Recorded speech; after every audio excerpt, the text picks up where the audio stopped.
আমরা এটা বুঝতে পারলাম শহীদের শোক শক্তিতে পরিণত হয়ে নব্য জালিমদেরকে পতন ঘটাবে ইনশাআল্লাহ।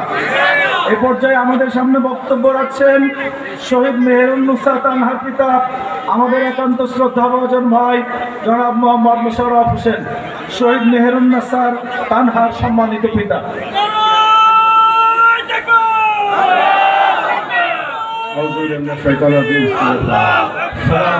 অনেক কম, কি কথা বলবো, অনেক দুঃখ কষ্ট মনের মধ্যে। তবে আমি যখন শহীদের পিতা, তো শহীদ নিয়ে কথা বলবো। বিকল্প আর কিছু নাই, গণভোট জুলাই সনদ বাস্তবায়ন করতে হবে। এই সরকার ওয়াদাও করছে যে করবে, আবার এই সরকার এরকম বলে যার ওয়াদা ঠিক নাই তার কোনো ধর্ম নাই।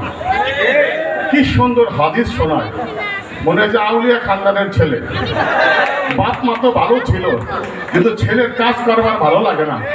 মনে হয় অতীতের 20 বছর পুরানো ইতিহাসে চলে যাবে। ভাবছিলাম বয়স হয়েছে, বিয়ে শাদী করছে, ছেলে সন্তান হয়েছে, একটু বদলাবে, কিন্তু বদলাবে না। তো বলে না, কয়লা বলে ধুইলে ময়লা যায় না। তো আমরা ঘইসা মাইজা ঠিক করে নিব, যদি জুলাই সনদ গণভোট বাস্তবায়ন না হয় আমরা কেউ বসে থাকবো না। অনেক জুলুম করছে হাসিনা, আপনাকে ক্ষমতা বসাইছি যে আপনি ভালো মতন দেশ চালাবেন, আপনি ওয়াদাও করছেন। আপনি যদি হাসিনার মতন করেন আপনারও অবস্থা হাসিনার মতন হবে। আপনি ভাইবেন না আমরা হয়তো ছোট ছোট দল করে বিভিন্ন জায়গায় বিভিন্ন সমাবেশ করি, এইটাই মনে হয় শেষ না। এটা যখন ডাক দিবে আমাদের 11 দিল জামায়াতে ইসলামের নেতা কর্মী, এটা সমুদ্রে পরিণত হবে। এইভাবে 24-এ হয়েছিল, তখন আপনি কি করবেন?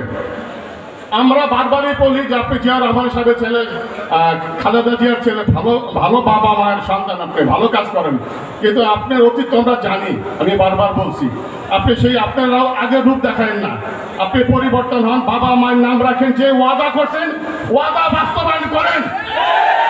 আমি অনেক কথা বলি, আমার অনেক ভয় লাগে, অনেক সময় আমাকে মারবেন মারেন। আরো তো 1400 শহীদ পরিবার আছে, জুলাই যুদ্ধ আছে, 30,000 আহত আছে। কয়জনকে মারবেন, কয়জনকে অ্যারেস্ট করবেন?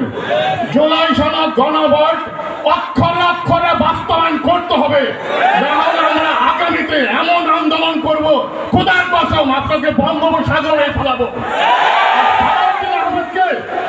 ভারতে পালাইতে দিব না। আমার মনে যেমন ব্যথা কষ্ট, প্রত্যেকটা মানুষের একই ব্যথা।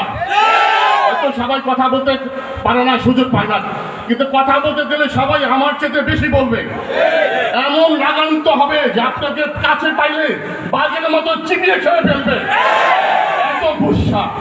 আপনি এটাই ভালো, আপনি দেশ চালান, ভালো মতন চালান। আর যা আপনারা শুরু করছেন দর্শন আর ডাকাতি, চাঁদাবাজি, এগুলি থেকে বিরত থাকেন।